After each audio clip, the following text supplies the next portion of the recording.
mtu anaweza kunijibu kwa unafiki. Akanijibu asema, wewe Gwajima bwana, hawa watekaji unasema wanafahamika, basi tuambie ni kina nani. Ndugu yangu, Mo alitekwa pale Korosham wakati ule. Mimi nilipiga kelele, rudisha Mo. Kama unabisha, nenda kwenye YouTube. Nilisema mrudisheni Mo. Na wakati ule rais alikuwa Magufuli, whether yeyote, utekaji haukubaliki anytime. Wakati kina Roma Mkatoliki wanatekwa, mimi nilipiga kelele. Wakati utekaji ulikuwa umeshamili, nilipiga kelele. Tangu wakati wa Magufuli na wakati huu sikubali utekaji.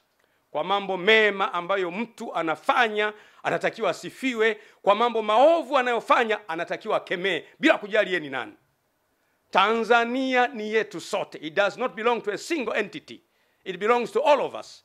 Tanzania ni yetu sote, si mali ya mtu mmoja, ni mali ya Watanzania wote.